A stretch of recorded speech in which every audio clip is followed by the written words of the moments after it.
It's raining outside, so that's why the lighting's gonna be weird. And in case you hear a storm, don't be alarmed. It's just spring in Georgia. Okay, let's go.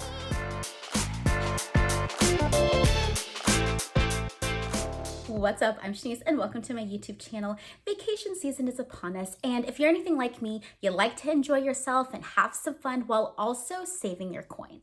Before we get started, I wanted to give some information about our trip. So we are going on a beach vacation with a total of 15 people. There's gonna be 9 adults and 6 children. And the children are ranging from like 9 months old to 11 years old. Quite the gap, but I'm gonna be finding some activities for everyone, including the parents, which I am, but I used to be a kid on vacation. Isn't that so interesting? That I used to be the kid, but now I'm the parent on vacations.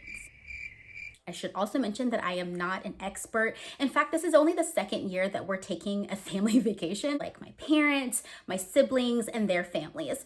But the thing is, last year, my mom planned the trip.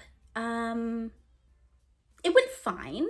Let's just say we learned from last year, and I wanted to share what we learned and what we're gonna do differently this time around. Now that you've got some history, let's move on. Let's start with the stay. Now, the stay is all dependent on your family and what your family needs. Do you want to stay in a resort where you just stay in one place and everything is right there? Do you want to explore the town and immerse yourself in the culture and get an Airbnb or a hotel in town? You want to consider the amount of people, the bathrooms that you need, the space, parking, amenities, things like that. Find out what's important to you and your family versus what you actually need and want. Our family personally chose to stay at an Airbnb mainly because we have so many little ones. The cool thing about our Airbnb is there are a variety of sleep options. So one room has like a king and a bunk bed, or there might be 2 bunk beds in a room, or there might be 2 queens in a room. So it varies, and it really is helpful because we all have children that are different ages, or in my parents' situation, they don't have any children, so they don't need a bunk bed. Another positive about our Airbnb is that each of the rooms have their own bathroom, which is vital for young children. Accidents, bath time, middle of the night bathroom runs, like it's just easier to have your own bathroom. We've also got a pool, we've got free parking, it's close to the beach. So we consider those amenities, and that's what we felt was important to us. Something else that is obvious to consider is the cost. We are beyond blessed that my parents got the house for us, and we just have to find a way to get there. But if you're all chipping in, then everyone should state what the absolute most is that they're willing to spend. And then you look for your stay. That should be the absolute max. That shouldn't be your starting point. That should be your last resort. Pun intended. Our family likes to cook, so we'll be eating in for majority of our meals. I think we'll only be going out like 1 meal a day. Anyways, speaking of food, let's move on to food. So for us, we are balancing going out and dining in. Once again, we have a lot of little ones, and I've already called a lot of restaurants where we're going and they don't take reservations. So they're like, come early. The wait may be 30 minutes to an hour and a half. And I was just like, ugh. And I just don't think that's gonna be conducive to our group. So I'm gonna try to limit our meals to dining out once a day. If you're going with children, make sure it's also kid-friendly. A couple of the restaurants that we are going to have literal sand pits and play places for kids. So even if we have to wait, the kids will be entertained. Try to shop and prep before your trip. I might do a video on this later, I don't know. So maybe subscribe and see. Depending, I might do like a vlog or its own dedicated video. I don't know. Subscribe and we'll find out. But my mom and I plan to go shopping before the trip and then plan to prep as much as we can because we don't know exactly what the kitchen of the Airbnb has, so we don't want to bring all of our seasonings for just a couple of meals. So we're going to do our best to prep beforehand. It's great because this is one less thing that needs to be done on the trip, and this way you can spend more time with your family. Luckily, my mom and I are going to be off, so we'll be able to shop and prep. But if you're going to be working up until your trip, do one thing a day or reach out to your family members and ask them what they can do or what they can bring on the trip. So for my family, we're sending money to one person, and that person is going to go shopping and then bring everything on the trip. So it's all up to one person. Technically 2 people because I'm helping, but that's the plan. Remember to check and see what your stay offers, whether it's paper products, breakfasts, anything like that. Depending on the Airbnb, you might need to bring household items like trash bags, laundry detergent, dish soap, and toilet paper, and things along those lines. Really quickly, I wanted to break down our vacation meals. So day one, we're arriving, we're unpacking, we're gonna hang out at the Airbnb. So we're gonna order pizza from a local pizzeria. On day two, we're gonna have a big family breakfast at the Airbnb. Then we're gonna have lunch on the beach and go out for dinner.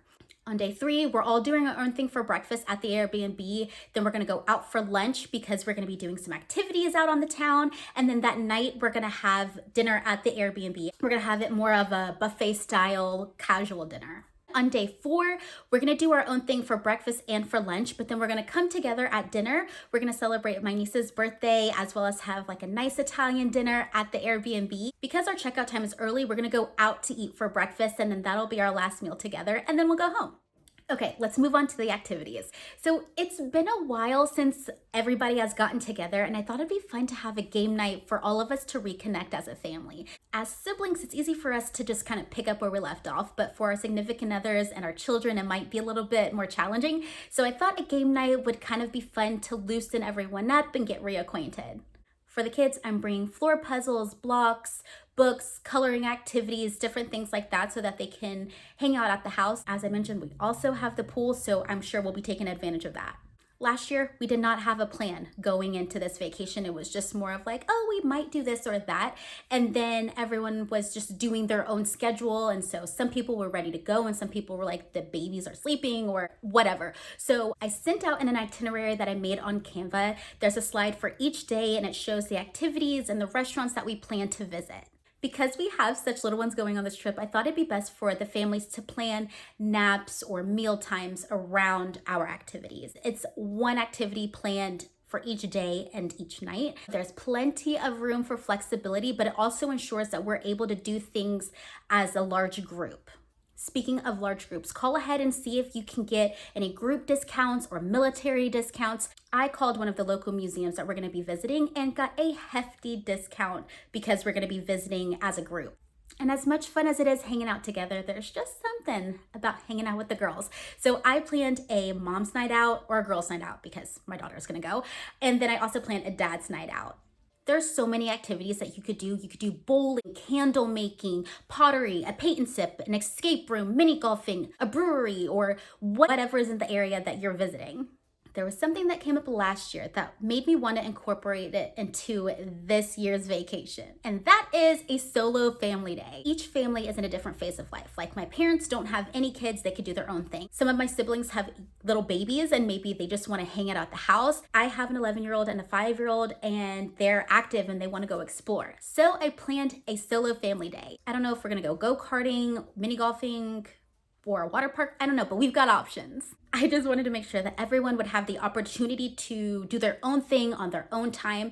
However, that night is also the night that we're coming together for my niece's birthday celebration, which is gonna be wonderful because I think it's gonna be a great bonding experience for everyone, especially it being the last night.